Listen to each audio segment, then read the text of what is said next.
And get those betting slips ready as well. Kenny White, Zach Simony with picks and props from Caesars Palace, Caesars Sportsbook out there in Vegas. Guys, going to give us some props here to start with. Let's start with Kenny, your top Bucs player prop tonight.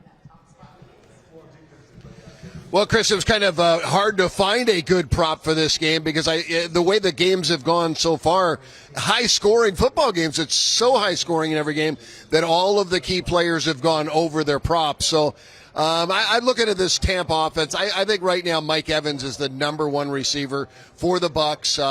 Targeted so many times the last couple of games by Brady. They've really gotten a connection here. So I think there's got to be one guy left out, and it's going to be Chris Godwin. I think he's going to fall short of his number, and right now he is the guy projected by sportsbooks to be the leading receiver tonight. I don't think so. I think it's Evans. There's so many guys to throw to. Otten, you got Brady, you got Jones, you got Gage, you got both running backs, and Brady loves to spread it out. So I'm going to go under Chris Godwin, 67.5 receiving yards.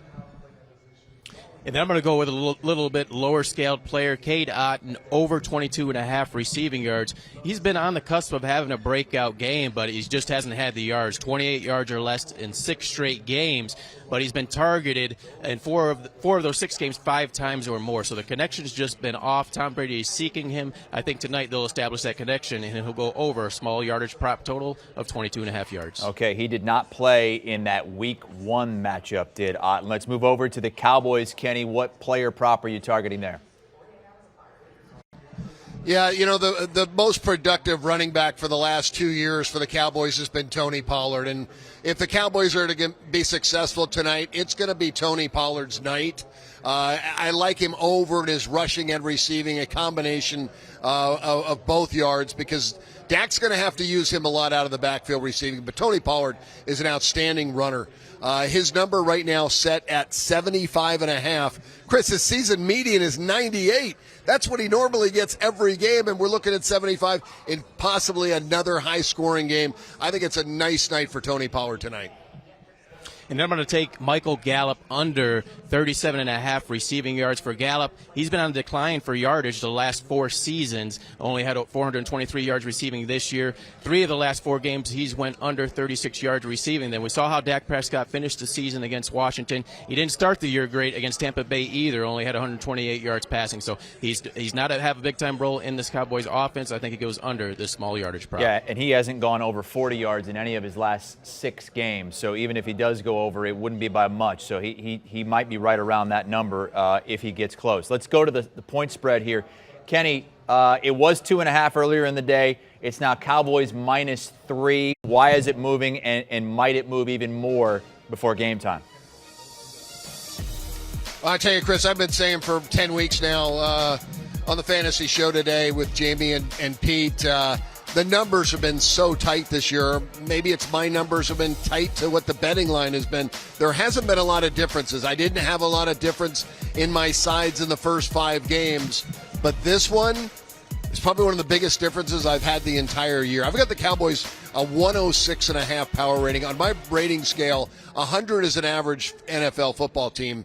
So they're a 106.5. This is a really good football team. They played great down the stretch. Throw out the Washington game. I think that was a game that they kind of mailed in. They're looking forward to the playoffs. Felt like the Eagles had the division wrapped up.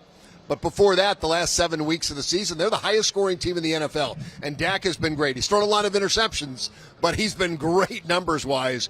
I have the Tampa Bay Bucs a slightly below average team, a 99 rating. So I've got a 7.5-point difference. I'm not going to give a lot of home field when I've got a visitor that's better than that. So I made the game 6.5, and I'm not even going to throw in home revenge, losing that game 19-3 at home early in the season. Normally we're at a 2.5-point value to me. So I can make the game anywhere from 6.5 to 9.